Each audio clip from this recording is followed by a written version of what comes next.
Alright, I've come back. I'm with my copy of the Maryland Fishing Guide. You know, hunting, and not the hunting, the fishing regulations for 2012.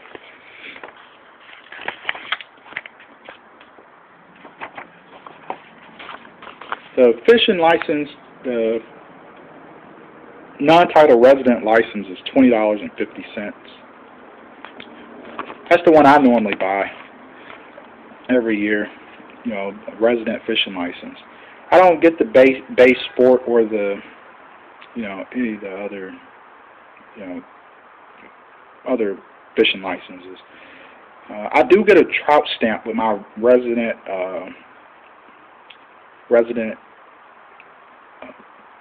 non-title fishing license. So it runs me $25.50. And you do need a fishing license to fish just about everywhere in Maryland. Yeah, like all the areas around here, every place that's stocked with trout. Yeah, I'm just thinking off the top of my head, the Research Refuge, you need a license up there. You have a federal game board that checks up there. You have to be, if you're over 16, you have to have a fishing license. So everybody that's a child, you know, basically can fish for free in the state. Yeah, and it says a trout stamp is required for anybody 16 and over. Now, the areas where I fish for trout are put and take. That's where you can, you're actually mandated to take out what you catch. You can't even cull. You know, you can't say, for example, catch a trout that's 10 inches, then you catch one that's 19. You say, oh, I want to switch trout. Well, you're not supposed to do that in the state. And here it goes on page 7. It shows the Maryland Natural Resources Police. They're basically the game wardens for the state level conservation officers. I have run into them a few times. I ran into the game warden once when I was hunting, but that was when I was packing up to leave from hunting, and the game warden pulled in. He just checked my license. We spoke for a minute or two, and he went on his way. That's the only time I've ever been checked while I was hunting. As far as fishing and having a game warden check me, the state, I'm talking about the state Maryland Natural Resources Police, the state game warden. I was checked once at Greenbelt Lake, and that's the only time I've been checked by them fishing. Now, up on the Research Refuge, I've been checked so many times I can't remember. As I said in a previous video, you know, it's kind of crazy, you know, to be checked every single day, you know. But like I said, I'm not going to go off on a tangent about my opinion on that today.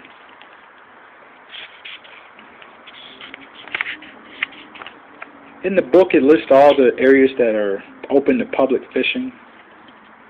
You know, see, like land, lakes and ponds open to public fishing. And basically every county has, you know, some access to public fishing. Whether it's a lake or a reservoir, I mean, it's generally open to everybody. Howard County has Lake Centennial. That's a huge lake out there. It's 50 acres, and it does have trout. It has tiger muskie. Then you have Clopper Lake.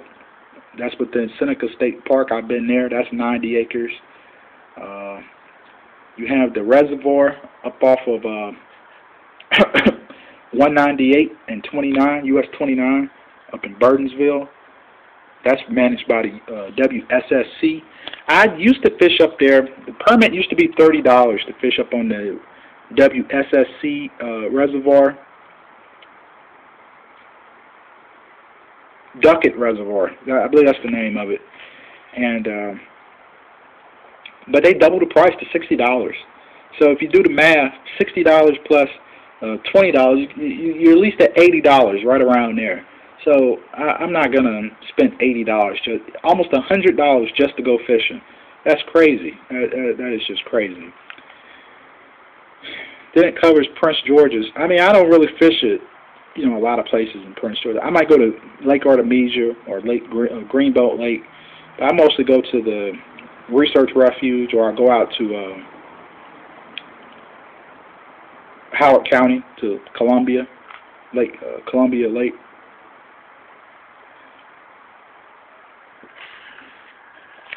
I do enjoy fishing mostly for trout, and the limit for trout is 5 per day, and they're open year-round. The trout season's open year-round.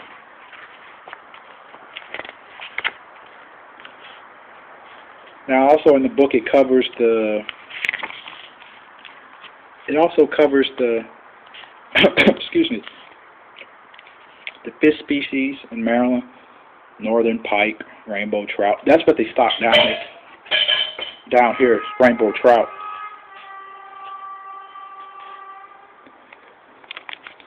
Up in western parts of Maryland, they do stock the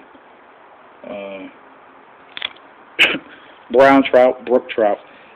I was talking to another fisherman. He said basically the brown trout and the brook trout can't survive the warmer temperatures down here, you know, in the more suburban area. They need that cold mountain water to survive.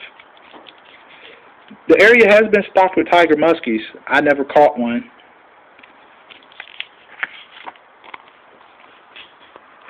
And it goes on. Chain pickerel, channel catfish, white perch, yellow perch. I have caught all of them. I caught one chain pickerel before. That was up on the, I want to say on the Research Refuge, I believe I caught him at. I've caught white perch before. I've caught those at the WSSC reservoir. And I've caught lots of channel catfish up there.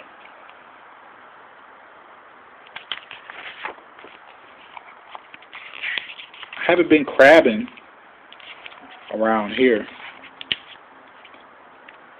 And it goes on to talk about the dividing lines, tidal.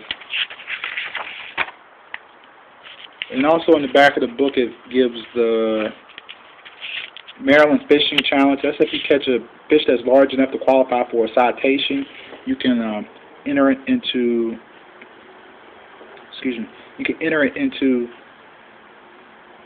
a contest, and you can be part of a drawing for a prize.